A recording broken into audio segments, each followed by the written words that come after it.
Добар ден на сите. Почитувани членови на Државната комисија за спречување на корупција, представници на медиуми и сите присутни, ја отварам 17-та седница на Државната комисија за спречување на корупцијата. Констатирам дека на седницата се присутни председателот и 4 членови, 2 членови објективно се отсутни од учество во оваа седница, што значи дека комисијата може полноважно да расправа и да одлучува. Ви благодарам уште еднаш за посветеноста и посакувам успешна работа денес. За оваа седница го предлагам следниот дневен ред. По точка број 1, извештај од спроведена антикорупцијска проверка на легислатива на одредби кои се однесуваат на издавање на лиценци, одобренија, дозволи за работа на угостителски објекти и слично, како и за вршење надзор во Законот за угостителска дејност, Законот за заштита и спасување, Законот за инспекцијски надзор, Законот за локална самоуправа, Законот за заштита од експлозивни материи и Законот за промет на експлозивни материи. По точка број 2, извештај од спроведена антикорупцијска проверка на легислатива на Законот за слободен простап до информации од јавен карактер. Точка број 3, извештај од спроведената антикорупцијска проверка на легислатива на член 14 од Правилникот за начинот на спроведување на селекција при распоредување, како и при унапредување и начинот на остварување на системот на кариера на работниците во Министерство за внатрешни работи. По точка број 4 е прашања и одредени предлози. Предлог дневниот ред ви беше доставен за ваше разгледување. Доколку некој од членовите има предлог за негово изменување и дополнување, го молам да се јави. Доколку нема, го ставам на гласање предложениот дневен ред за оваа седница. Да гласаме кој е за. Против нема, констатирам дека дневниот ред е едногласно усвоен со 5 гласови. Преминуваме на првата точка од дневниот ред.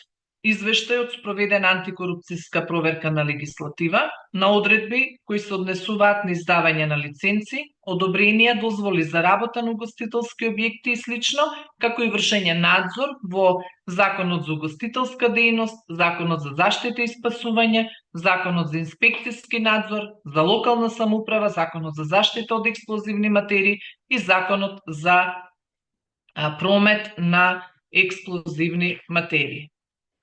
Овој извештај ќе го реферирам и јас. Овој извештај кој што се однесува на антикорупцијска проверка на одредбите од наведените закони, одредби кои ги уредуваат условите и начинот на издавање на лиценци, одобренија, дозволи за работа на угостителски објекти, како и на одредби кои се уредува вршењето на надзорот над законитоста и инспекцијските надзори. Беа разгледани и повеќе подзаконски акти кои се пропишани со материјалните закони. Ова антикорупцијска проверка на легислатива ја спроведува Државната комисија врз основа на член 17, точка 2 од Законот за спречување на корупција и судирни интереси во согласност со методологијата за антикорупцијска проверка на легислатива. Како Државна комисија за спречување на корупција, односно надлежен орган за спроведување на антикорупцијска проверка на легислатива, постапувајќи во рамките на своите надлежности, спроведовме анализа на одредби од повеќе закони. Антикорупцијската проверка како систематски, независен и институционализиран процес има за цел да ги идентификува, оцени и предложи интервенции за отстранување на или минимизирање, односно намалување на одредби што создаваат или поттикнуваат ризик од корупција, правна несигурност, административна арбитрарност или институционална неефикасност. Преку следење на актуелните состојби, согледување на негативните последици кои произлегуваат од непрецизни, нецелосни или недоследно применети законски одредби, како Државна комисија одлучивме да ја спроведеме оваа анализа по сопствена иницијатива. Оваа постапка се наметна како неопходна, имајќи во предвид потребата од утврдување на причинско-последички односи меѓу недоследните регулативи и конкретни ризици во пракса, идентификување на области подложни на коруптивни влијанија, особено при доделување на јавни овластувања, дозволи, лиценци или одобренија. Понатаму, потребата се јави од анализа на законодавната рамка, со посебен фокус на постоење на правни празнини, недостаток на контролни механизми, неусогласеност на надлежностите на органите за надзор, како и недоволна координација на инспекцијските служби, како и оценка на одговорноста на барателите како странки во постапките и сразмерност на пропишаните санкции. Сите овие фактори, особено кога се јавуваат во една кумулативна форма, директно го подкопуваат владењето на правото, ја еродираат ефикасноста на институциите и секако ја намалуваат довербата на јавноста во административниот и правниот систем. Од тука, оваа анализа и проценка на релевантните законски одредби има за цел да ги детектира, спречи и минимизира регулаторните ризици од корупција и преку тоа да придонесеме кон поефикасно, транспарентно и отчетно управување со јавните надлежности и ресурси. Сега ќе отпочнам со реферирање на Законот за угостителска дејност, со кој закон се уредуваат условите и начинот на вршење на угостителската дејност, која може да ја вршат трговски друштва и трговци поединци, запишани во трговскиот регистар, како и физички лица, запишани во регистарот што го води градоначалникот на општината и град Скопје. Спроведовме антикорупцијска проверка на легислатива на член 4а од законот, каде се уредува постапката за упис на физичко лице во регистарот, што го води градоначалникот на општината, а во градот градоначалникот на општината на подрачјето на градот Скопје. Не би сакала да ги цитирам поединечно овие одредби од законот, ќе преминам на конкретно на утврдените регулаторни ризици од корупција за одделни членови од законот, со препорака за нивно надминување. На почеток не споменав, комплетно извештајот од оваа антикорупцијска проверка на легислатива по негово донесување на јавна седница ќе биде објавен на веб страната на Државната комисија и истовремено ќе биде доставен до предлагачот на законот, зависно од проблематиката до кое министерство, како и до оние институции кои што ги имплементираат соодветните закони. Во однос да се вратам на Законот за угостителска дејност, во член 4а став 2 утврдивме регулаторен ризик која што се однесува на следново. Таа одредбата овозможува упис на физички лица во регистарот за вршење на угостителска дејност без претходна проверка од надлежен орган за исполнетоста на минимално техничките услови. Согласно вака уредена одредба, доволно е лицето само да достави пријава до Државниот пазарен инспекторат, без обврска надлежниот орган да ја верификува точноста на наводите пред уписот. Во што се состои ризикот?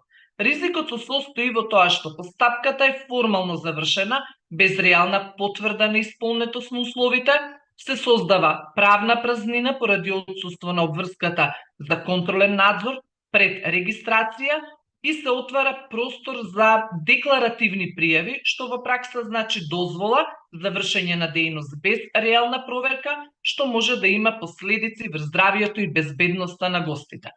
Како Државна комисија препорачуваме, неопходно е во законот да се предвиди обврска за доставување на писмена согласност од Државниот пазарен инспекторат или друг надлежен орган, со која ќе се потврди исполнетоста на минимално техничките услови пред уписот во регистар. Воедно, неопходно е да се пропише обврска Државниот пазарен инспекторат да изврши увид во определен рок, например 15 работни денови, како и санкции во случај на невистинито пријавување, вклучувајќи можност за казна или одземање на одобрението. Ова е она што се однесува во однос на член 4а став 2. Во став 3 од закон од истиот член исто така утврден е регулаторен ризик кој се однесува дека вака пропишана законска одредба овозможува, односно се овластува службеното лице од општината да ги прибавува по службена должност доказите што физичкото лице веќе е должно да ги достави. Вака дефинирана или уредена одредба создава недореченост и тоа.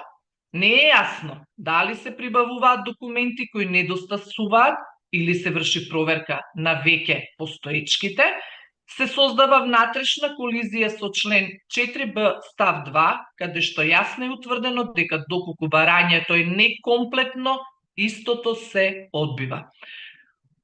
Ризикот постои, односно се јавува во постоење на двосмисленост, недореченост, што може да доведе до нееднаква примена и дискреционо постапување од страна на службените лица.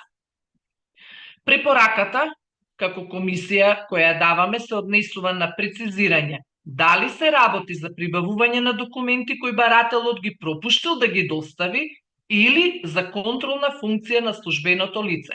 Ако се предвидува службено прибавување на документи, истото да се дозволи само за оние кои општината може легално да ги прибави, например имотен лист или податоци од јавни евиденции од надлежни органи, а не за сите докази. Неопходно е усогласување на оваа одредба со членот 4б. Понатаму, во член 6 став 2 од истиот овој закон, наведени се повеќе услови за вршење на угостителска дејност, употребливост на објектот, санитарни, еколошки, противпожарни, заштита од бучава.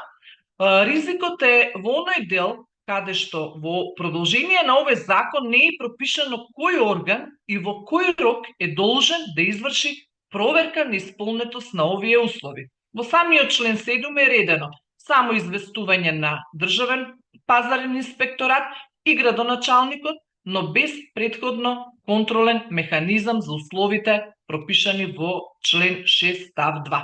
Што ова значи? Се појавува ризик во отсуство на упатување на надлежност, например до Министерство за животна средина, здравство или друг орган, понатаму немање на рокови инструменти за реална контрола на опасности по здравје, безбедност и животна средина. Како препорачува за надминување на оваа утврдена состојба, како државна комисија препорачуваме во законот или преку упатување на друг релевантен пропис во најкус можен рок да се прецизира кои институции се надлежни за проверка на секој од условите, да се предвидат рокови за проверка, може да биде 30 дена од денот на пријавата, и да се предвиди обврска за давање согласност од секој релевантен орган пред започнување на дејноста. Исто така во овој случај може одредбата да упатува и на други закони, како што се закони кои уредуваат заштита од бучава, санитарни услови и така натаму. Понатаму, применуваме на член 21, со кој се пропишуваат постапката и условите за добивање на лиценца. Законодавецот и во оваа одредба предвидува дека за исполнување на минимално технички услови за вршење на угостителска дејност се доставува само пријава. Ова значи дека идентичен е пристапот како и претходно во членот 4, делот за издавање на лиценца се бара само пријава за исполнети минимално технички услови, без пропишан механизам за потврда на нивната реална исполнетост. Повторно, службеното лице ги прибавува доказите по службена должност, што е нејасно дефинирано. Неопходно, како државна комисија, е да препорачаме дека е потребно пропишување на одредба со која издавањето на лиценцата ќе се однесува исклучиво за претходно спроведена проверка од надлежен орган за исполнетост на законски услови, а не врз основа на изјава на барателот. Дополнително, потребно е јасно да се утврди улогата на службеното лице во постапката, дали врши фактичка проверка, дали прибавува докази или само спроведува административна обработка. Се ова е со цел елиминирање на правната несигурност и потенцијалните злоупотреби кои вака дефинирани законски одредби го овозможуваат.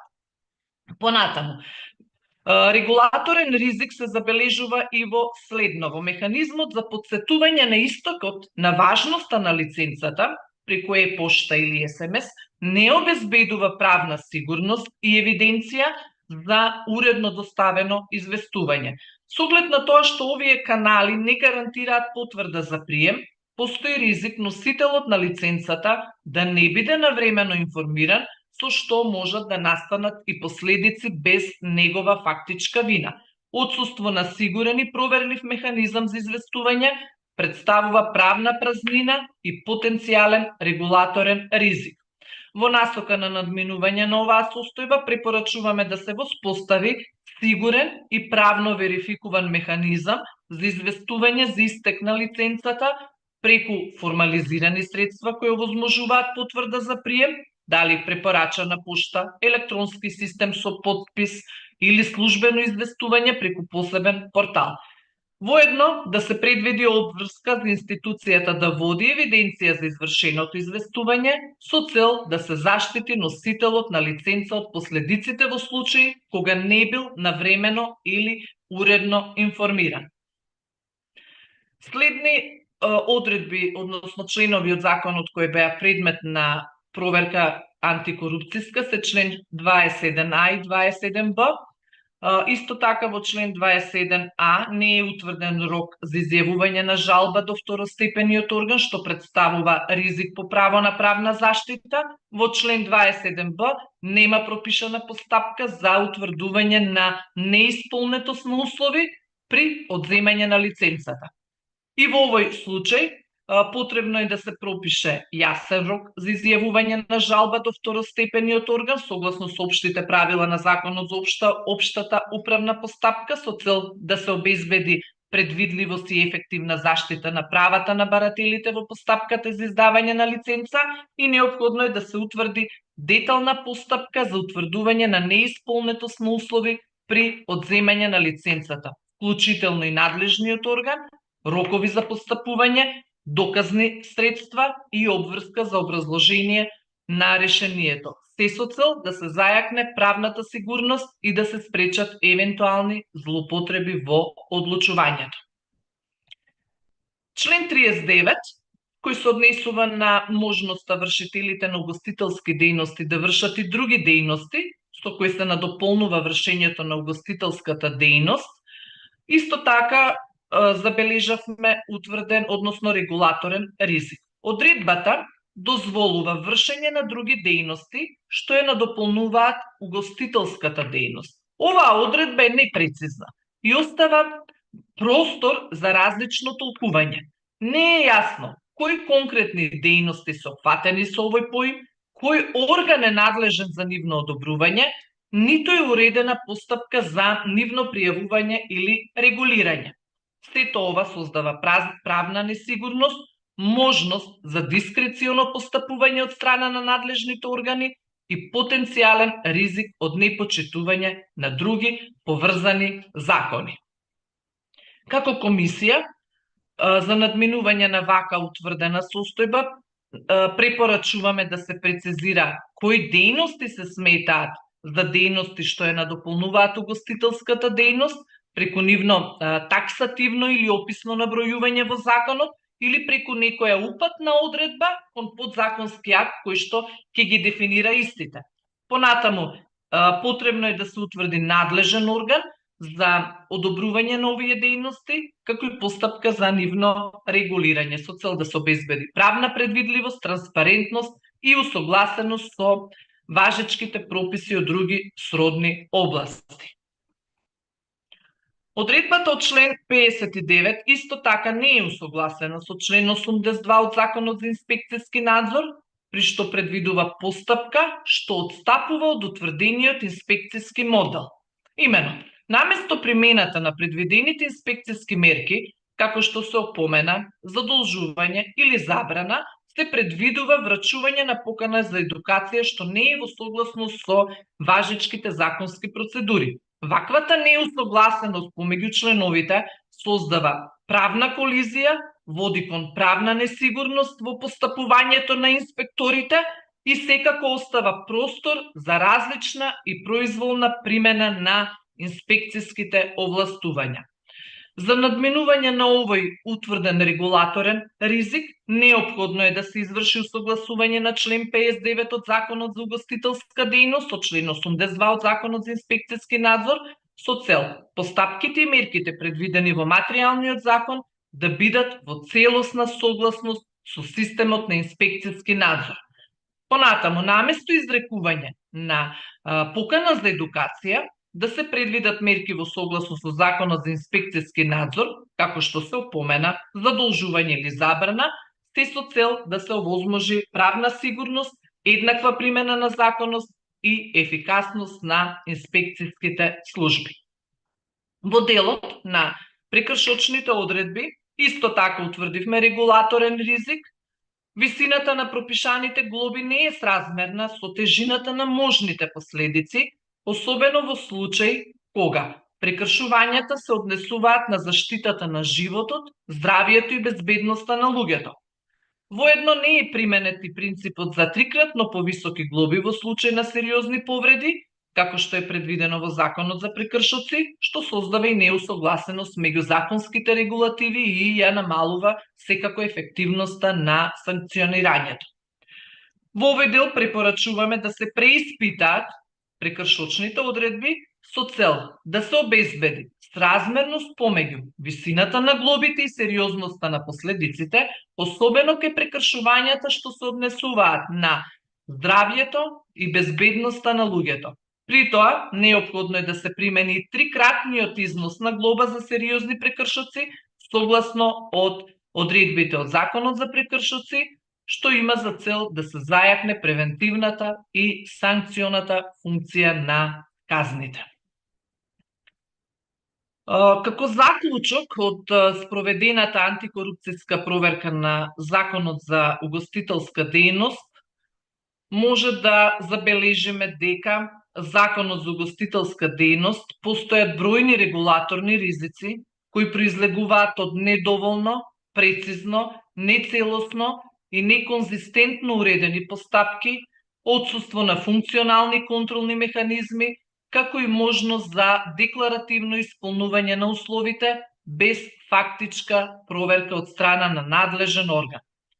Се евидентира, односно се забележува правна неусогласеност со други системски закони, пред се со Законот за инспекцијски надзор и Законот за прекршоци, што води до правна несигурност и различна примена во пракса.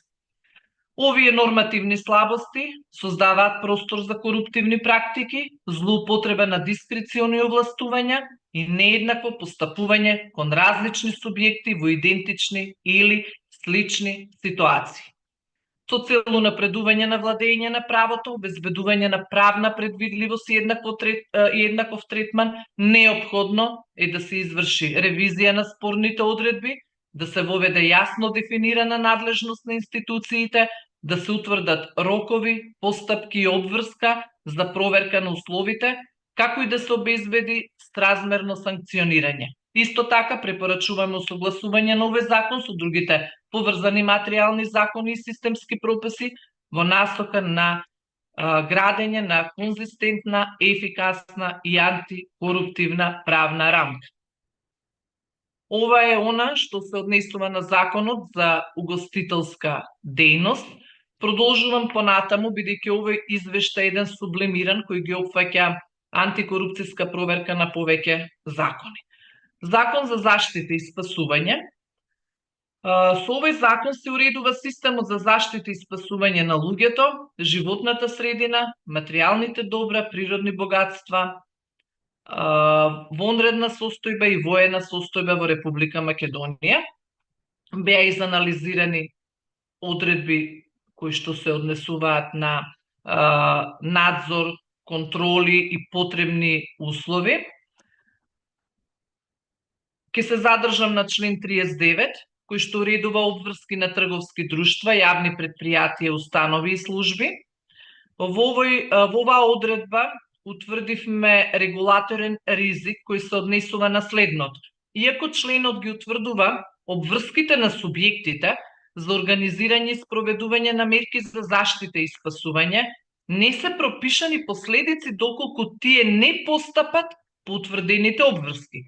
Дополнително не постои упатување на донесување на подзаконски акт со кој би се прецизирале деталите за воспоставување на системот за предупредување, реагирање и финансирање од нивна страна. Ризикот во што се состои? Ризикот се состои во отсуство на санкции за непостапување, немање јасни критериуми и постапки кои би ја направиле примената на членот еднаква и предвидлива и постои потенцијал за нееднаков третман на различни субјекти во зависност од дискреционото однесување на надлежните.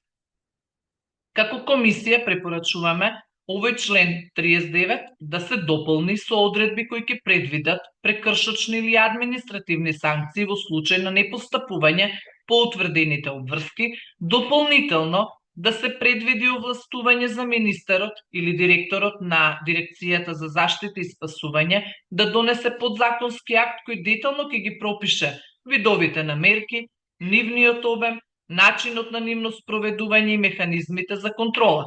Неопходно е да се воспостави и обврска за редовни инспекцијски надзор од страна на надлежните инспекторати, се со цел обезбедување на ефективна примена и еднаков третман на сите субјекти.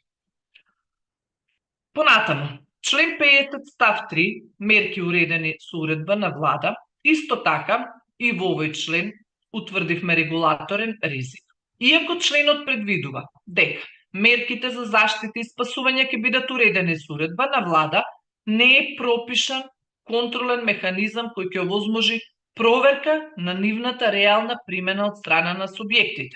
Дополнително, не е утврдена надлежност на конкретен орган за вршење на надзор над спроведување на мерките, што секако создава правна празнина и остава простор за различно толкување, недоследна примена и избегнување на обврските.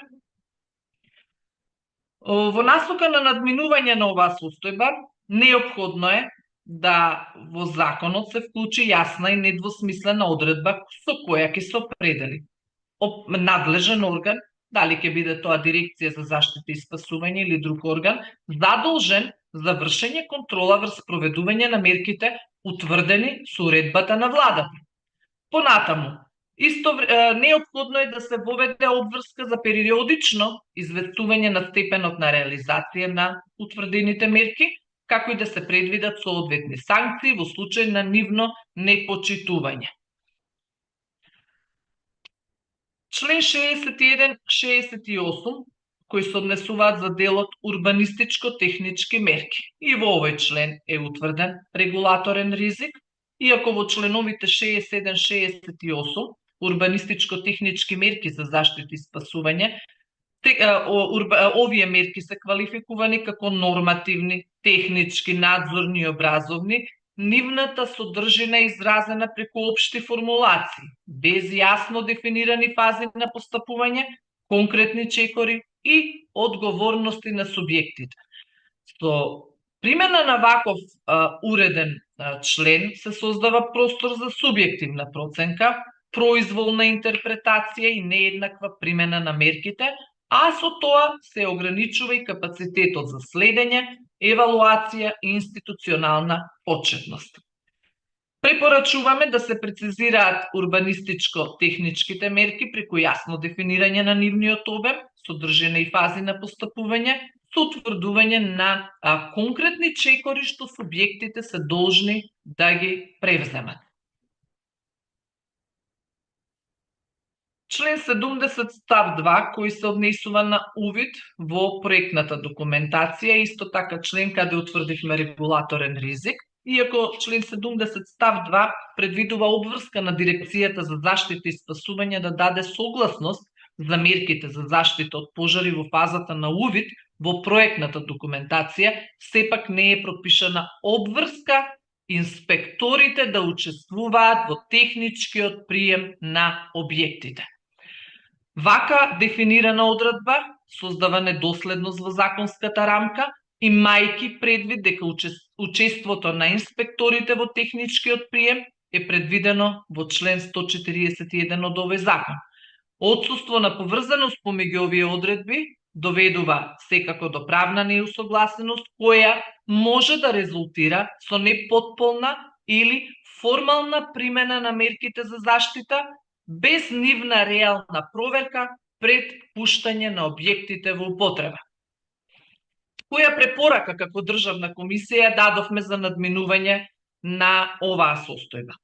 Неопходно е да се дореди член 70 со експлицитна одредба со која ќе се утврди обврска инспекторите од Дирекцијата за заштита и спасување задолжително да учествуваат во техничкиот прием на објекти, се со цел да се изврши фактичка проверка на примена на мерките за заштита од пожари и да се потврди согласноста дадена во самата фаза на проектна документација.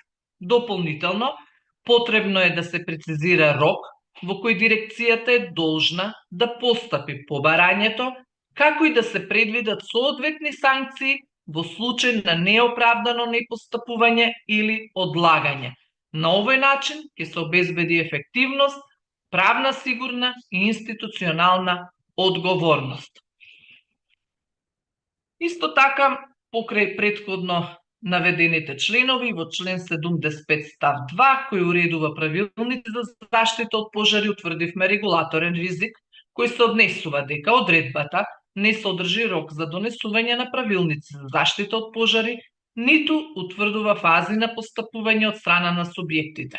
На овој начин, вака уреден член од законот овозможува субјектите да не ги исполнат своите законски обврски без правни последици. Дополнително, отсуство на задолжителни правилници го доведува во прашање нивото на одговорност и отчетност во случај на повреда или штети предизвикани од пожари, бидејќи не е возможно да се утврди дали и како биле превземени превентивните мерки. За надминување на оваа состојба препорачуваме да се пропише јасна обврска правилникот за заштита од пожари и експлозии да биде донесен, например, во рок од 60 дена од започнување со дејноста или од денот на усвојување на неговата содржина од страна на директорот на дирекција за заштита и спасување, а истовремено да се воведи обврска за инспекцијски надзор над навремено и соодветно донесување на правилниците, како и да се предвидат соодветни санкции во случај на непостапување. Понатаму, член 79 кој се однесува на пожарен куќен ред. И во овој член утврдивме ризикот од регулаторен ризик, кој упатува на следново. Одредбата што се однесува на обврска за поставување пожарен куќен ред е формулирана општо и без јасни критериуми, што создава и простор за субјективно толкување, неусогласена содржина и нееднаква примена во пракса. Не е утврдено кој орган го одобрува пожарниот куќен ред, понатаму кој врши надзор на неговото постапување и спроведување, ниту пак се пропишани последици доколку истиот не е поставен, не е ажуриран или не одговара на реалните ризици во објектот. Сето ова ја намалува ефектот на мерката и ја ограничува незината функционалност како превентивна алатка. Што е потребно за надминување на оваа состојба? Неопходно е да се прецизира содржината на пожарниот куќен ред, преку упатување на стандардизирана форма, примерок или упатство подготвено и објавено од страна на Дирекцијата за заштита и спасување, понатаму да се воведе обврска, субјектите да го согласат својот пожарен куќен ред со пропишаниот образец, како и да се предвиди инспекцијски надзор врз неговото постоење, соодветност и видливост на локацијата. Понатаму во членовите 140 и 140 кои се однесуваат на инспекцијски надзор, прекршочни одредби, утврдивме дека одредбите што го уредуваат инспекцијскиот надзор, како и прекршочните одредби од законот, не се усогласени со Законот за инспекцијски надзор и Закон за прекршоци, особено во делот што се однесува на редослед и вид на инспекцијски мерки, опомена, задолжување, забрана или слично, и на системот на казнување.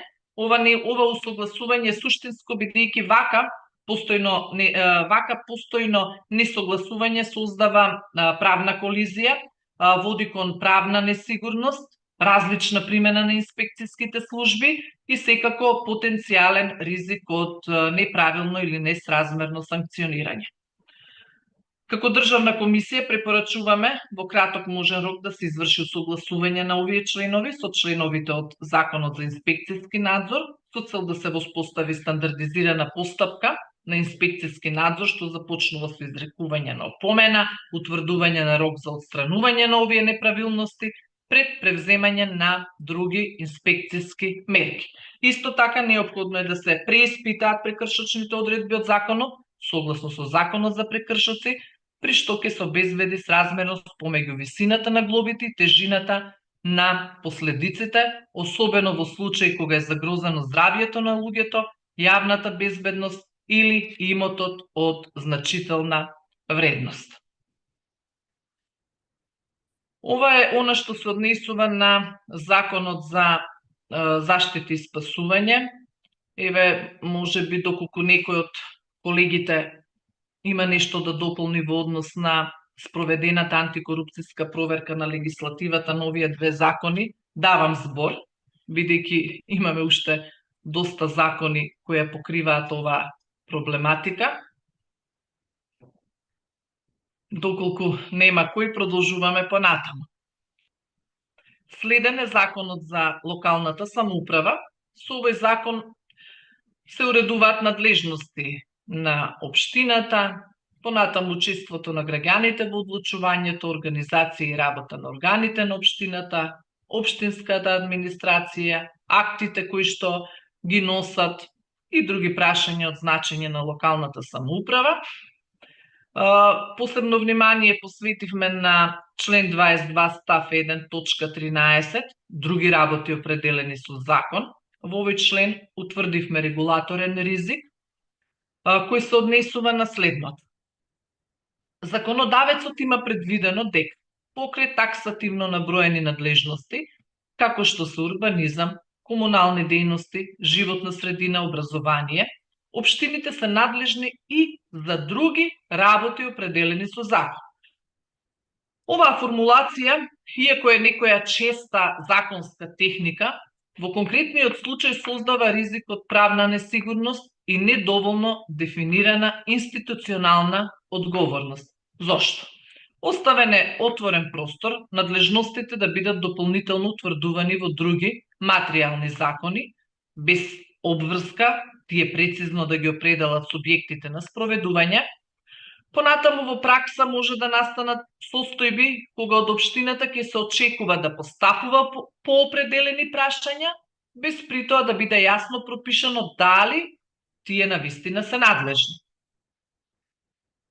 Со пропуштање на детално уредување во некој материјален закон, секако дека се намалува отчетноста на институциите, бидејќи нема да може прецизно да се утврди каде започнува и каде завршува надлежноста на општината. Дополнително, ова може да резултира со нееднаква примена во различни општини, понатаму институционално избегнување на обврски поради нејасно дефиниран мандат, зголемен простор за дискреција при толкување на обврските од страна на општинските органи. Што е она што како државна комисија препорачуваме за надминување на оваа состојба? Најнапред, заради зајакнување на правната сигурност и подобрување на транспарентноста и отчетноста на локалната власт, потребно е во Законот за локална самоуправа да се дефинира јасна, детална и прегледна листа на надлежности, која ќе биде основна рамка за постапување во општините. Понатаму во текстот на законот потребно е да се додаде една упатна одредба која ќе предвиди дека аспектите на надлежности и обврски можат дополнително да бидат уредени и со други закони, но со обврска истите експлицитно да ја назначат општината како надлежен орган за постапување. Понатаму, во случаите кога се уредува некоја нова надлежност преку материјален закон, потребно е да се воведе обврска за консултација со општините преку ЗЕЛС, како и проценка на институционалните капацитети на единиците за локална самоуправа. Неопходно е да се преиспита можноста за воведување на механизам за следење на преносот на надлежностите од централно на локално ниво, со што ќе се обезбеди дека при секое ново законско уредување на други работи, општините се навремено и адекватно информирани, подготвени и поддржани. Врз основа на спроведување на АПЛ-от, како комисија, утврдивме дека во Законот за локална самоуправа постои потенцијален регулаторен ризик од корупција, кој пред се произлегува од недоволно прецизно и нецелосно уредување на надлежностите на општината. Исто така, за избегнување на селективна примена на законите, административна неактивност и префрлање на одговорност помеѓу институциите, што може да доведе секако до нееднаква заштита на правата на граѓаните и намалена доверба во институцијата, предложивме и односно препораки кои е неопходно да се применат, бидејќи со примена на овие мерки ќе се придонесе за посилно владење на правото, административната предвидливост и отчетноста на локално ниво. Следен е Законот за инспекцијски надзор. Во рамките на спроведената антикорупцијска проверка, како државна комисија не утврдивме постоење на регулаторни ризици во Законот за инспекцијски надзор, кои би можеле да водат кон коруптивни практики или други форми на неетичко и дискреционо постапување, особено во делот што се однесува на надзорните постапки поврзани со издавање на дозволи, лиценци и контрола врз угостителски и други субјекти. Законската рамка е кохерентна, јасно структурирана и прецизно ги уредува надлежностите на инспекцијските служби, критериумите и редоследот на инспекцијските мерки, како и правата и обврските на субјектите на надзор. Дополнително, од извршената анализа на законот утврдивме дека законот предвидува механизам за отчетност, транспарентност и правна сигурност во постапувањето преку систем на лиценцирање, надзор врз работа на инспекторите и преку пропишани стандардизирани процедури на инспекцијскиот надзор.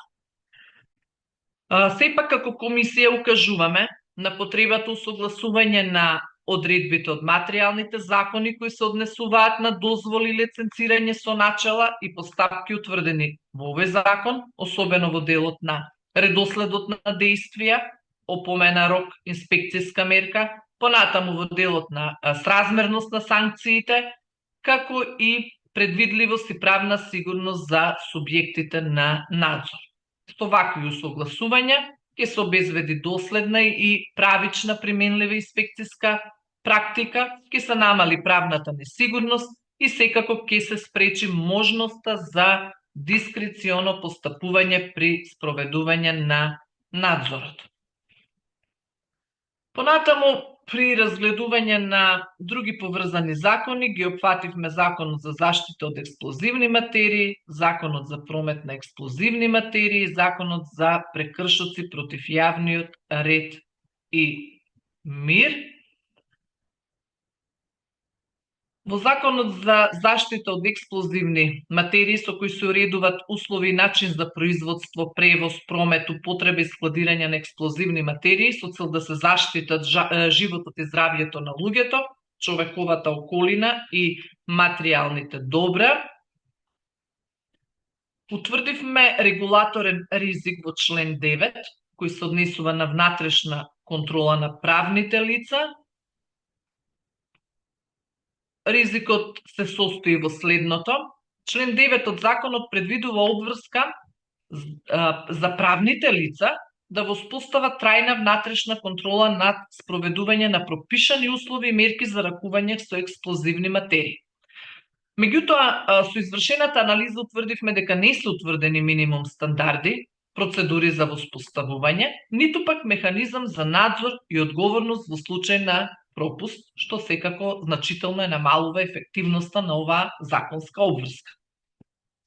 Понатаму, упатувањето на правните лица сами да ја организираат контролата преку донесување на некој општ акт, без постоење на нормативна рамка или стандардизирани критериуми, создава висок степен на дискреција.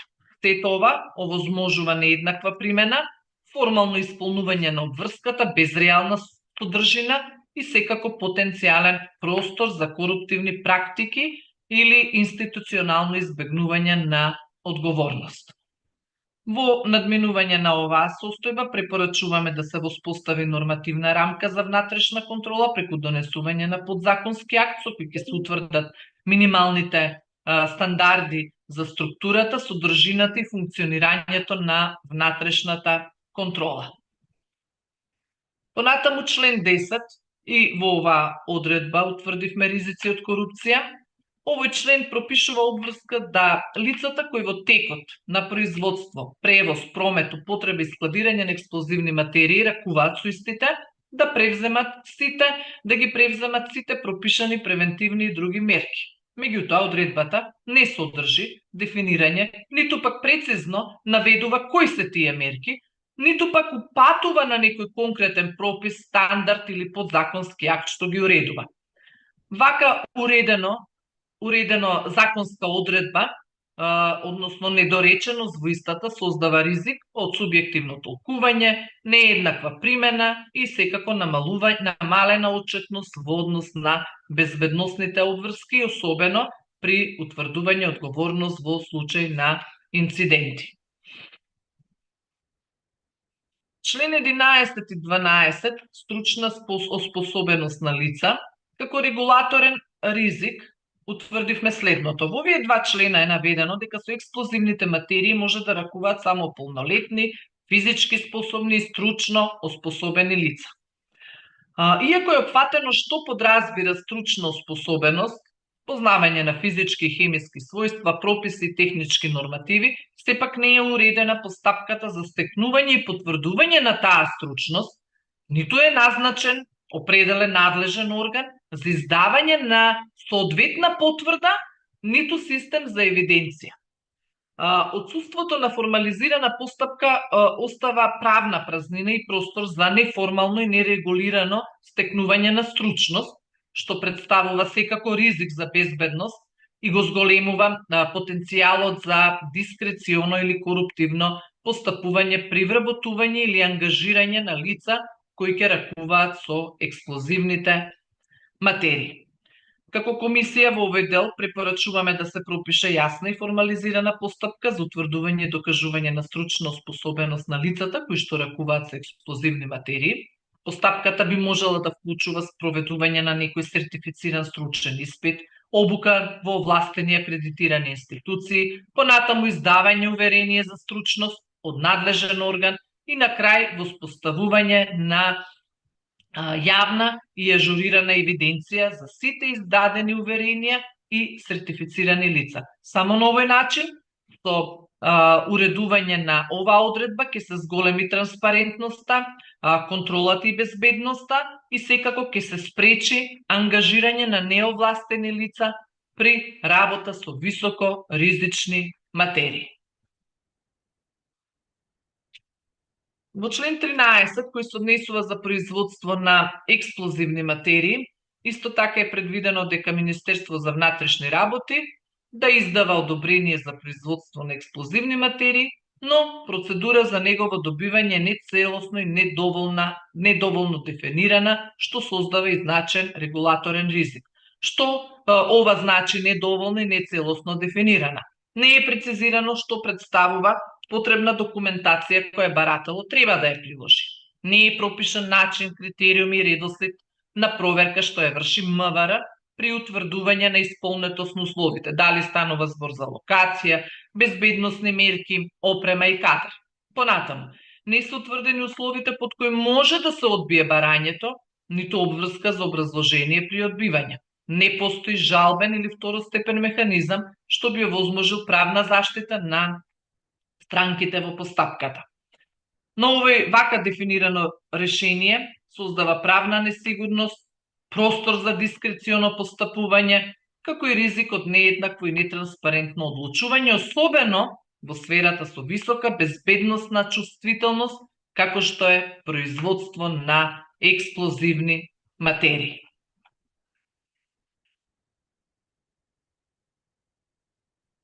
Понатаму, имаме констатирано регулаторен ризик во член 29, одобрение за превоз, кај што се утврдени низа неправилности кои се однесуваат на неутврден рок за одлучување по поднесено барање за одобрение за превоз, не е прецизирана потребната документација што треба да се приложи со барањето.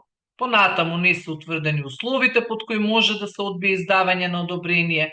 Понатаму превозот на пратки до 5 кг е дозволен без одобрение и без дополнителни безбедносни услови, што секако може да представува ризик за безбедноста и да овозможи заобиколување на постапките за контрола.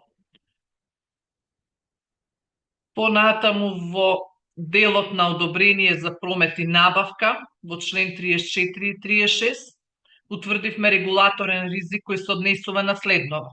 Во овие одредби не се утврдени редоследни действија во постапката за издавање одобрение за промет и набавка, што секако овозможува дискреционо постапување. Понатаму не е утврден рокот на важност на издадените одобренија, што секако може да предизвика неусогласеност во спроведување, и не се пропишани условите под кои барањето може да биде одбиено. Неопходно и во овој дел е да се прецизира постапката за издавање одобрение за промет и набавка преку утврдување на редоследни действија, а се со цел да се овозможи правна сигурност, предвидливост и спречување на можност за дискреционо постапување. Во член 42 кој се однесува на внатрешна контрола при употреба, исто така утврдивме регулаторен ризик кој се однесува дека контролата над употреба со експлозивни материи се уредува со општ акт донесен од правниот субјект без законски утврдени минимални стандарди за структура, содржина и обем на контрола. Секако дека ваквиот пристап овозможува селективно, формално или да речеме символично воспоставување на внатрешната контрола, која не гарантира ефективност и не гарантира доследна примена на мерките за безбедност. За да ја надминеме оваа состојба, неопходно е да се утврдат законски минимални стандарди за структурата, содржината и обемот на внатрешната контрола при употреба на експлозивни материи, а се со цел да обезбедиме ефективен и усогласен пристап кај сите правни субјекти и намалување на ризикот од формализам или нефункционална контрола. Следен закон е закон за прометот на експлозивните материи, кој закон уредува услови под кои се врши промет на експлозивни материи со цел заштита на животот, здравието и безбедноста на луѓето, на материјалните блага и човековата средина. Регулаторен ризик утврдивме во член 4 од овој закон, кој се однесува на одобрение за вршење на промет. Постапката за издавање одобрение за вршење на промет не е доволно прецизирана, недостасуваат јасно дефинирани фази, потребна документација и рокови, што овозможува нееднаква примена и потенцијално дискреционо одлучување. Понатаму не се утврдени критериумите врз основа на кои може да се одбие едно барање за одобрение, на тој начин се намалува транспарентноста, не е наведен рокот на важност на одобрување на одобрението, што создава недореченост околу неговата валидност, односно можност за обновување. Понатаму недоречен е поимот листа на експлозивни материи. Не постои законска основа што уредува кој орган ја донесува оваа листа, како истата се ажурира и на кој начин се објавува. Ваквото уредено решение создава ризик од нетранспарентност и секако можност за манипулации со содржината. Во делот на внатрешната контрола исто така утврдивме регулаторен ризик, односно контролата врз ракување со експлозивни материи ја организира правно лице преку сопствен општен акт, без да бидат утврдени минимални стандарди, обврзувачка содржина или механизам за надзор од надлежен орган. Овој пристап секако овозможува простор за формализам, неефикасна имплементација и најзначајно овозможува дискреционо постапување, без да се обезбедат гаранции за реална безбедност и согласено со јавниот интерес.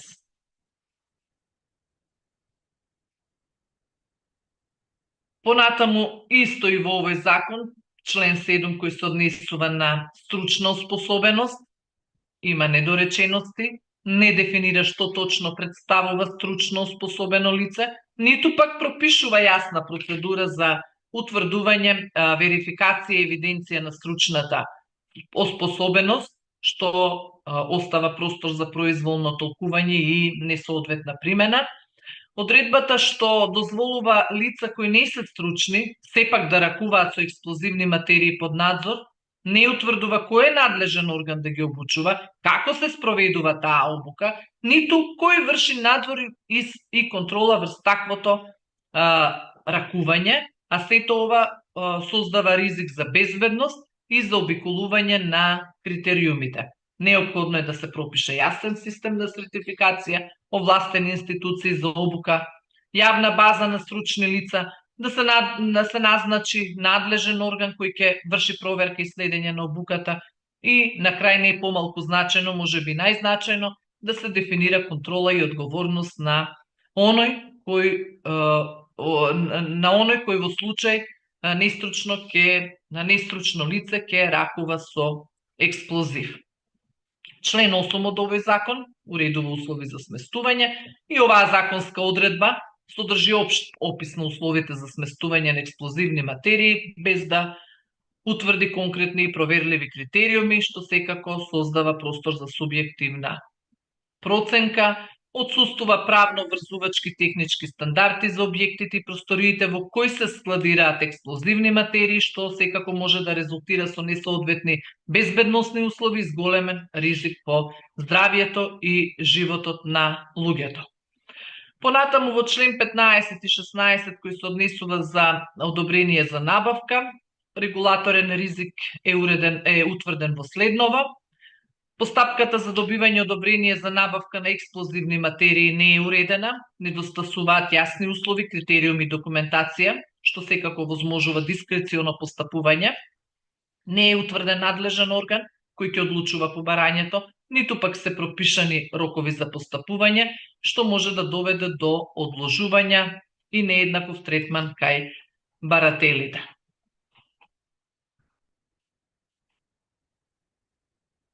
Понатаму закон за прекршоци против јавен ред и мир.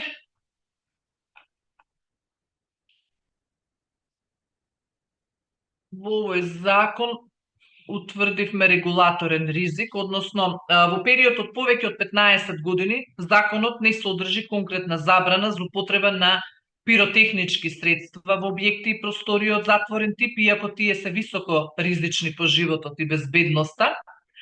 Отсуството на таква забрана представува и суштинска правна празнина, што овозможува институционална пасивност, ограничени услови за санкционирање, различна пракса во спроведување, понатаму потенцијал за селективна примена и толеранција на прекршување и секако отсуство на превентивна улога на законот во доменот на јавната безбедност. Во однос на антикорупцијската проверка, како комисија сметаме дека задолжително е навремено следење на ризични пракси, навремена интервенција со прецизни забрани, особено во случај каде јавното здравје и безбедноста на граѓаните се директно загрозени, да се утврди механизам за редовна ревизија на прекршочните одредби, кои ќе ги идентификуваат овие критични празнини и секако ќе овозможат измени во законската рамка и неопходно е да се преиспита или разгледа воведување на задолжителна оценка на безбедносен ризик при секое барање за дозвола за јавни собири,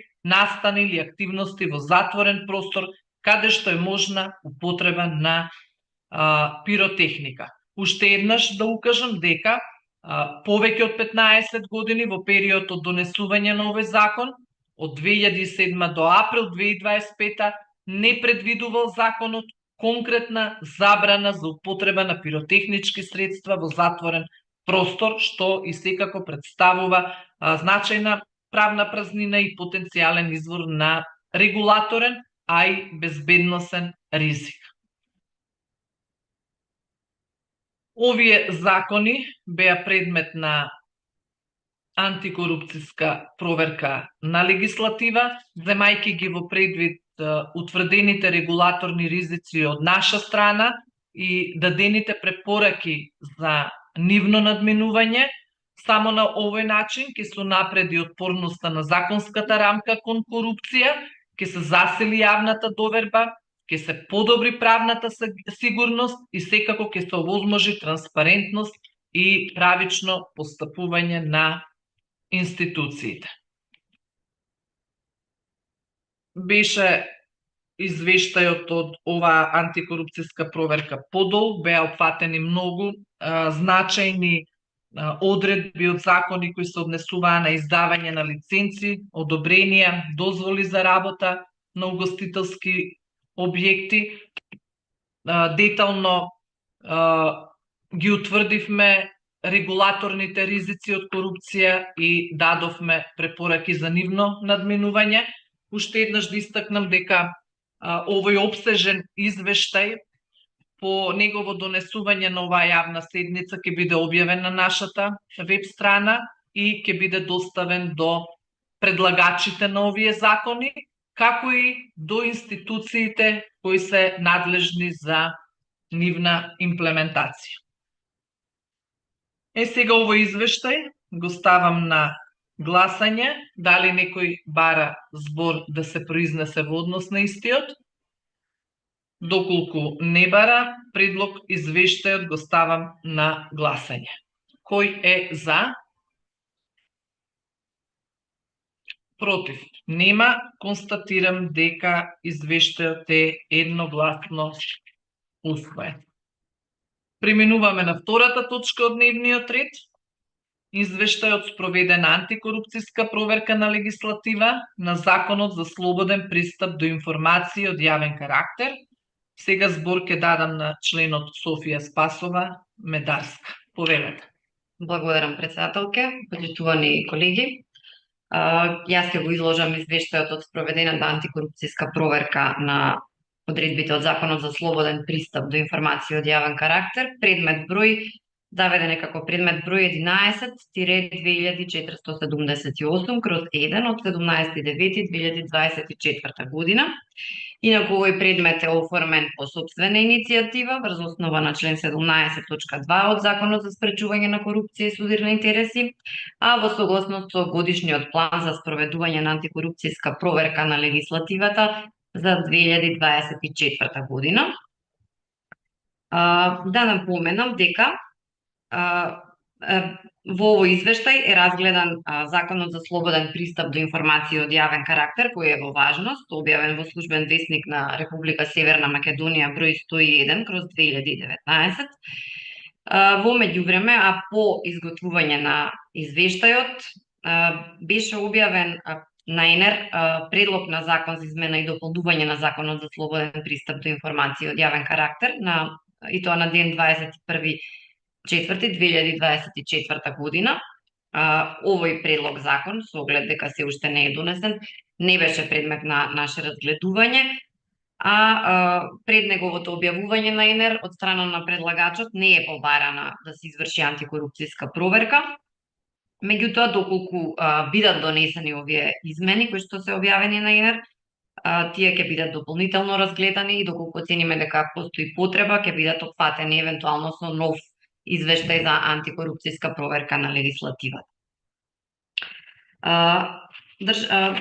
Извештајот за АПЛ е изготвен согласно методологијата за антикорупцијска проверка на легислативата по која работи Државната комисија за спречување на корупција и по извршената анализа и оценка на одредбите од Законот за слободен пристап до информации од јавен карактер, Државната комисија најде на постоење на регулаторни ризици. Имено, една од темелните вредности утврдени во членот 16 од Уставот на Република Северна Македонија е правото на слободен пристап до информации од јавен карактер. Информација од јавен карактер представува информација во било која форма, која ја создал или со која располага имателот на информацијата согласно со неговите надлежности. Разгледувајќи го Законот за слободен пристап до информација од јавен карактер, од аспект на Законот за спречување на корупцијата и судирот на интереси, Државната комисија за спречување на корупцијата идентификува неколку регулаторни ризици од корупција кои произлегуваат од постоење на нејасни и недефинирани одредби, внатрешна колизија помеѓу законските одредби на овој закон и несразмерни и немерливи критериуми за изрекување на прекршочни мерки. Прво ќе се осврнам на тестот за штетност и овде констатиравме дека постои недоволно уредена постапка. Имено со членот 3 алинеја 6 законодавецот пропишал дека тестот на штетност е задолжителна постапка која имателот на информацијата е должен да ја спроведе пред да одбие пристап до информација. Преку овој тест се проценува дали заштитениот интерес е поважен од јавниот интерес кој би се постигнал со објавување на информацијата. Иако тестот е обврзувачки, Законот за слободен пристап до информација од јавен карактер не содржи одредби со кои се уредува начинот на негово спроведување, ниту критериуми, чекори, временска рамка, ниту формулар или образец. Наводот на Државната комисија е дека ваквата некохерентна законска структура, особено отсуството на уредена постапка, представува значителен ризик од субјективно толкување и нееднаква примена од страна на имателите на информации, дискреционо одлучување при оценка на јавниот интерес, повреда на транспарентноста и јавниот интерес заради можноста за произволно ускратување на пристапот. Иако постои прирачник за спроведување на тест за штетност, издаден од надлежната агенција, таков документ нема правна сила како законска или подзаконска норма, што дополнително ја засилува правната несигурност. Констатиравме дека постои регулаторен ризик од дискреција и потенцијална злоупотреба. Имено, отсуството на детално пропишана постапка за спроведување на тестот за штетност создава простор надлежните органи субјективно да ја дефинираат истата преку општи, интерни или подзаконски акти. Ваквата законска празнина, идентификувана според методологијата на Државната комисија за антикорупцијска проверка, овозможува злоупотреба на дискреционото овластување, што представува сериозен регулаторен ризик од корупција. Понатаму ќе продолжам со членот 9 од законот со поднаслов Листа на информации.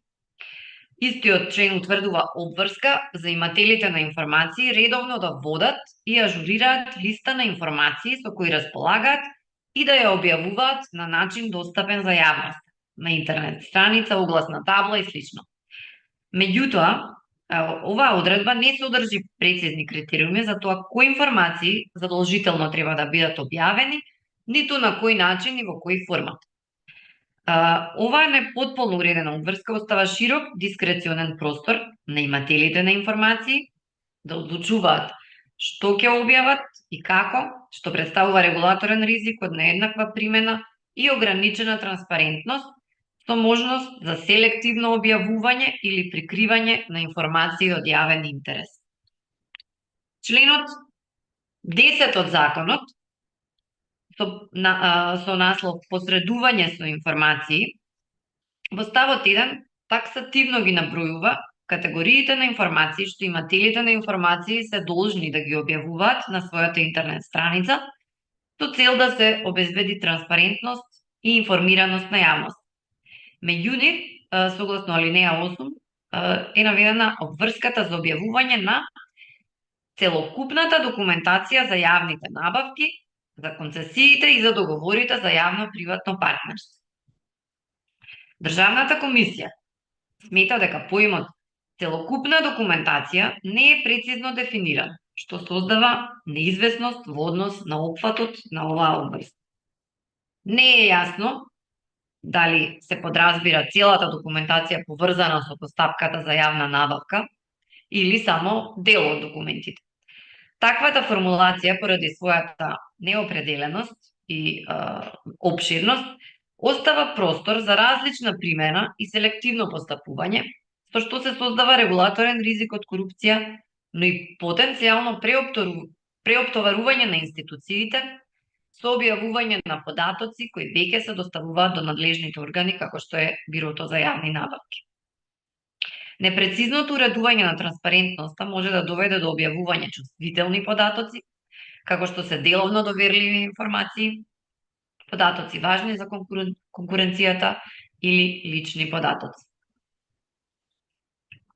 Ваквото објавување може да предизвика неправедна економска предност за одредени субјекти или повреда на правата на трети лица, вклучително и правото на заштита на лични податоци.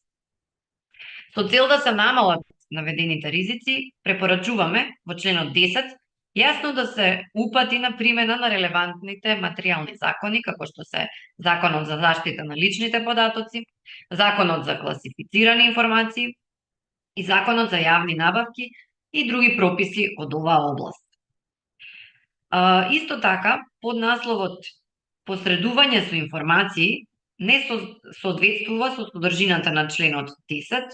Содржински овој член содржи листинг на обврски за објавување на информации, а не уредување на постапка за посредување, а пак дополнително терминот посредување со информации не е дефиниран во законот, ниту е уреден начин на негово спроведување, што создава правна нејасност и простор за различно толкување. Понатаму ќе продолжам со членот 33 од законот, кој ги уредува условите за престанок на функцијата и разрешување на директорот на Агенцијата за заштита на правото на слободен пристап до информации од јавен карактер и на неговиот заменик. Имено ставот 1 предвидува основи за престанок на функцијата пред истекот на мандатот, додека со ставот 2 се утврдува дека Собранието на Република Македонија констатира престанок на функцијата во случаите предвидени во ставот 1. Меѓутоа не е пропишан рок, ниту постапка во која Собранието треба да ја донесе оваа констатација, што создава правна празнина и ризик од одолговлекување, селективна примена и неизвестност во управувањето на институцијата. Ставот 3 предвидува можност за разрешување на директорот или неговиот заменик по предлог на комисијата за прашање на избор и именување во случај кога е исполнет некој од следниве услови: непочитување на законски утврдени критериуми, неподнесување или лажно прикажување на изјава за имотна состојба и интереси, кршење на правила за судир на интереси односно изземање, непочитување на рокови за преземање действија предвидени со законот. Иако наведените основи се значајни од аспект на етичкото и одговорно вршење на функцијата, непостоењето на детално уредена постапка со чекори, рокови и органи што одлучуваат ја прави одредбата недоволно прецизна и отворена за различна интерпретација и примена.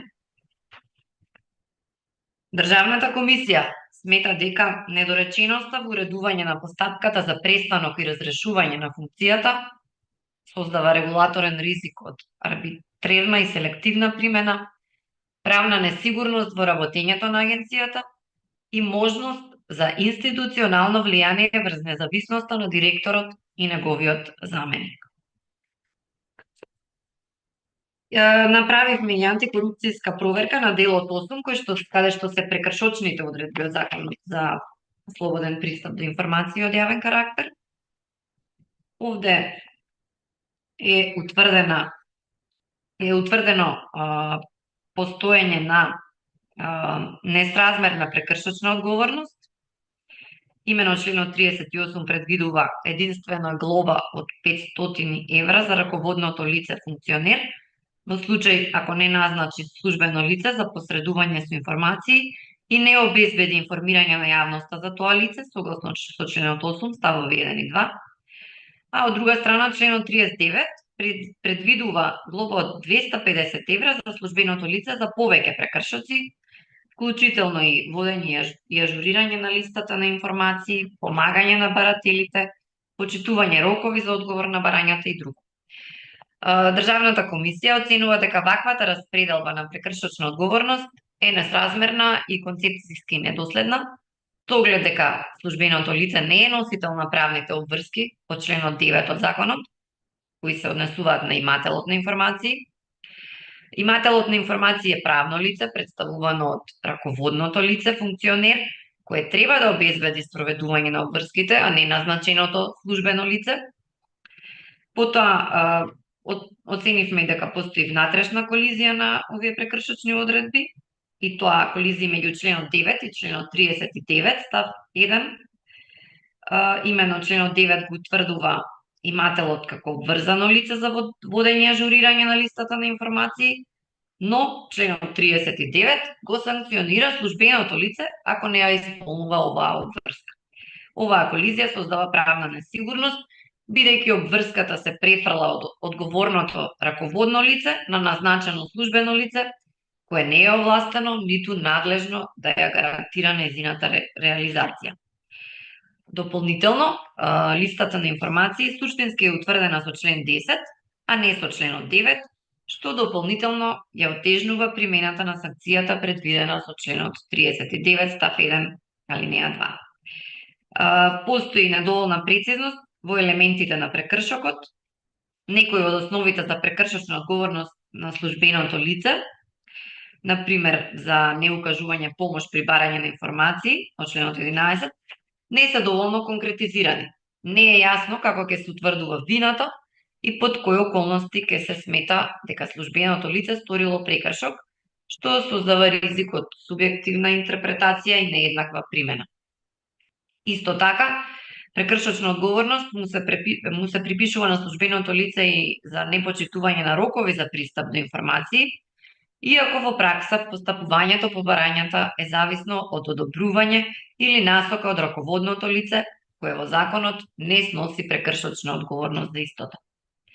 ДКСК оценува дека постојниот модел на прекршочна одговорност, утврден во делот 8 на законот, содржи структурна неусогласеност, внатрешни колизии и регулаторни ризици, кои можат да резултираат со префрлување на одговорност од раководното на службеното лице кое е без нереална надлежност, понатаму оневозможување на ефективна санкција поради неусогласеност помеѓу материјалната и процесната одредба и селективна примена и отсуство на отчетност кај раководните структури. Да заклучам на крајот дека врз основа на спроведената анализа на одредбите од Законот за слободен пристап до информации од јавен карактер, Државната комисија за спречување на корупцијата заклучи дека е потребно да се преземат конкретни законодавни и институционални действија со цел надминување на идентификуваните регулаторни ризици од корупција и унапредување на транспарентноста, отчетноста и правната сигурност. Во таа насока препорачуваме дополнување на законот со одредби кои ќе уредат поставката за спроведување на тестот за штетност, кој е утврден како задолжителен при одбивање на пристап до информација, со цел да се спречи нејасна, нееднаква и дискрециона примена. Понатаму, преиспитување на членот 10 став 1 во делот кој се однесува на обврската за објавување на целокупната документација за јавни набавки, во согласност со Законот за јавните набавки, кој предвидува објавување на релевантни документи преку САЈН системот. Понатаму, усогласување на поднасловите на членовите 9 и 10 со нивната реална содржина, со цел да се обезбеди законска кохерентност и јасност, до прецизирање на членот 33 со јасно утврдени рокови и постапка за констатирање на престанок на функцијата на директорот и заменикот директор на агенцијата, со цел да се избегне правна несигурност и можности за институционално влијание. Преиспитување на членот 39 со цел јасно разграничување на прекршочната одговорност помеѓу раководното лице и службеното лице за посредување со информации согласно нивните реални надлежности и овластувања. По спроведување на точка 2 од овие препораки да се ревидира членот 39 став 1 алинеја 2 со цел да се овозможи негова правна применливост и доследност со материјалните одредби на законот. Целта на овие дадени препораки е унапредување на нормативната рамка и воспоставување јасни, праведни и применливи механизми за заштита на правото на јавноста на информации, што директно придонесува за зголемување на отчетноста на институциите и спречување на можни злоупотреби. Ви благодарам.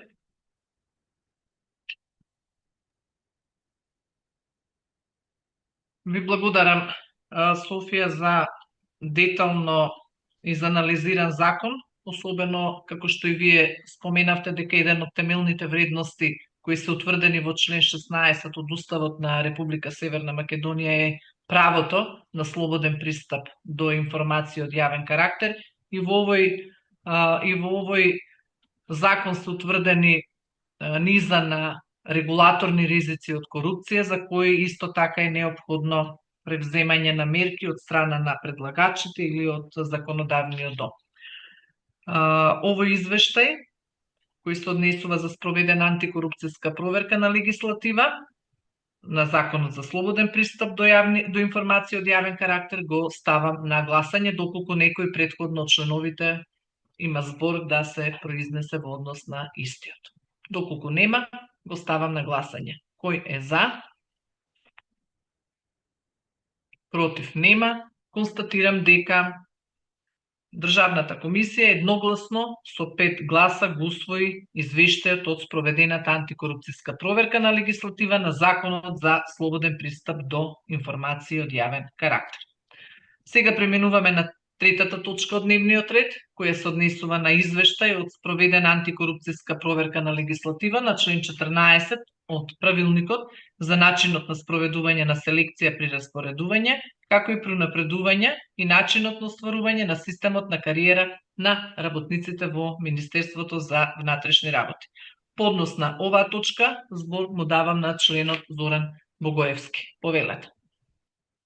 Благодарам, председателке. Предмет број 11-717, отворен на 11.2.2025 година.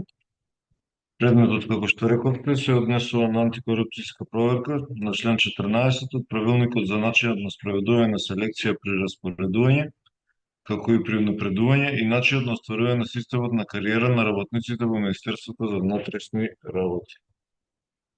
Државната комисија, постапувајќи по предмет оформен во секторот за спречување на корупција, констатираше слабости во примената на член 14 од наведениот правилник, поради што на колегиум одлучивме да се изврши антикорупцијска проверка на наведениот правилник. Постапувајќи по донесената одлука, оформен е предметот во одделението за антикорупцијска проверка на легислативата, и што предмет на анализа на проверка е членот 14 од правилникот. Членот 14 кој гласи: за објавување на интерниот оглас се доставува телеграма од надлежната организацијска единица за управување со човечки ресурси до сите организацијски единици во Министерството за внатрешни работи.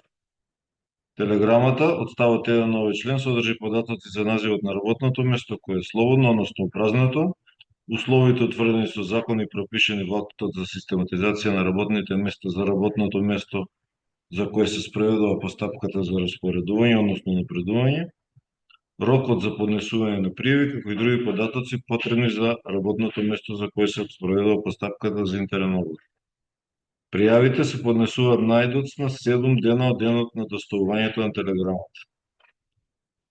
Со анализа на одредбите од Законот за внатрешни работи, тврдивме дека основ за донесување на овој правилник е член 127 став 2 од Законот за внатрешни работи, во кој е наведено дека подзаконскиот акт за начинот на спроведување на селекција при распоредување, како и при унапредување на работниците во Министерството за внатрешни работи ги донесува министерот, како и член 206 став 1 алинеја 5 од истиот закон, согласно кој е наведено дека министерот ќе донесе подзаконски прописи за начинот на остварување на системот на кариера на работниците во Министерството.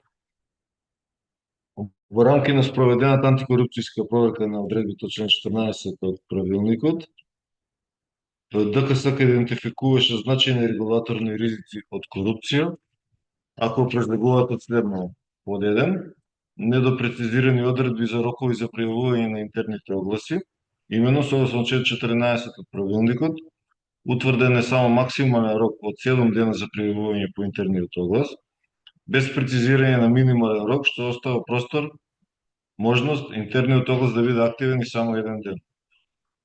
Ова создава простор за намалување на конкуренцијата и фаворизирање на кандидати, што може да влијае на правичноста на постапката. По 2, некохерентна правна техника и двосмислени формулации, односно одредбата од ставот 2 на правилникот наведува дека рокот е дел од податоците во телеграмата, но не е прецизно регулирано дали овој рок е задолжителен, кој го определува истиот и на кој начин. Недостасува јасна правна формулација, што возможува различно и дискреционо толкување. И по 3, делегирање на целата постапка за напредување на подзаконски акт, имено согласно член 127 став 2 од Законот за внатрешни работи, е овозможена широка дискреција на министерот да уредува постапката за унапредување преку подзаконски акт без прецизни законски рамки. Ова создава ризик од чести и произволни измени на наведениот акт, кои може да влијат врз мерит системот и интегритетот на самиот процес.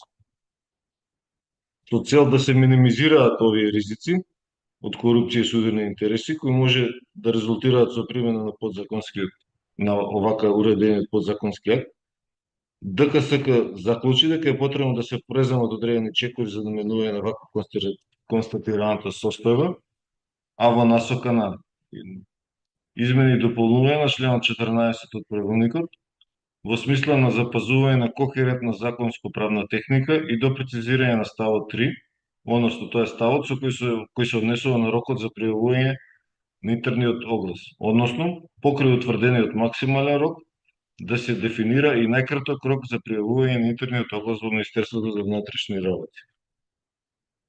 Исто така, потребно е да се инициираат измени на Законот за внатрешни работи, а со цел прецизно да се утврдат фазите и стандардите за напредување во самиот закон, да се ограничи дискреционата моќ на министерот во уредувањето на постапката преку подзаконски акти, како и да се воведе поголема транспарентност и мерит систем во кариерниот развој на службените лица.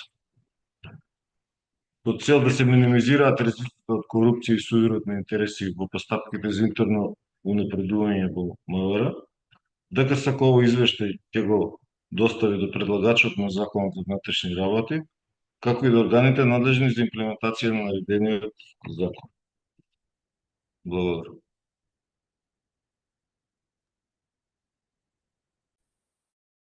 Благодарам, Зоран. Предлог извештајот од извештајот од спроведената антикорупцијска проверка на овој подзаконски акт го ставам на гласање. Кој е за? Против нема. Констатирам дека овој извештај е едногласно усвоен со 5 гласови. И сега, како едно резиме и апел до сите предлагачи на закони, до собранието и до владата, би сакала да истакнам дека на овој начин Државната комисија за спречување на корупција со спроведување на оваа надлежност овозможува откривање и спречување на потенцијални ризици од корупција.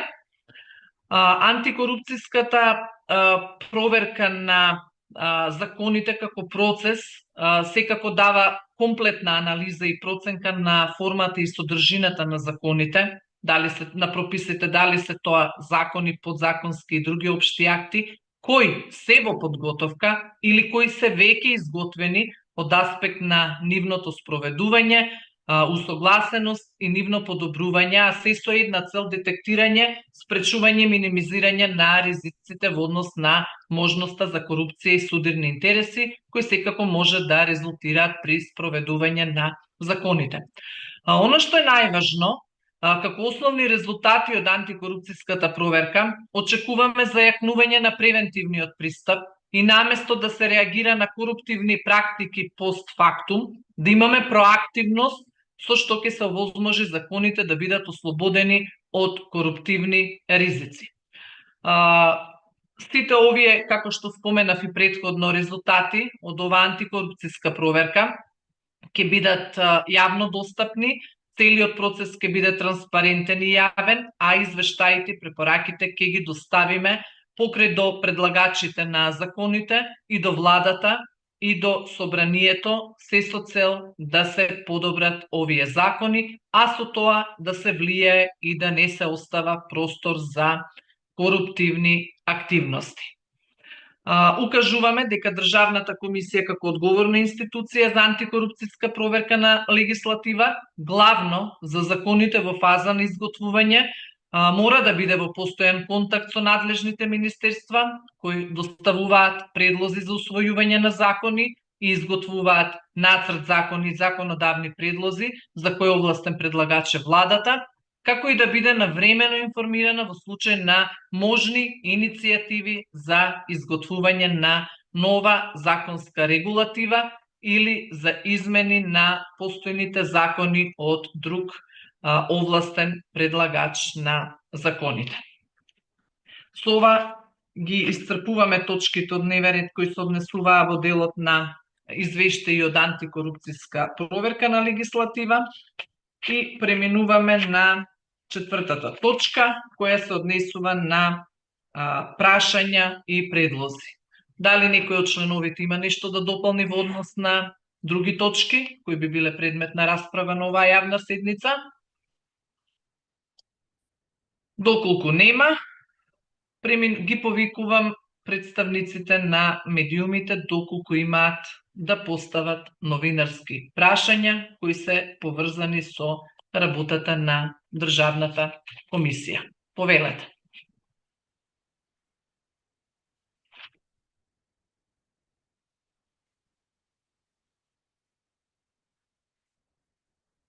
Доколку нема новинар што сака да постави прашање, секако голема благодарност и до представниците на медиумите и за покажаниот интерес за работа на комисијата. Со ова констатирам дека е исцрпен дневниот ред и ја затварам 17-тата седница на Државната комисија за спречување на корупцијата. Воедно и благодарам на колегите за учество на оваа седница и придонес на истата. До гледање.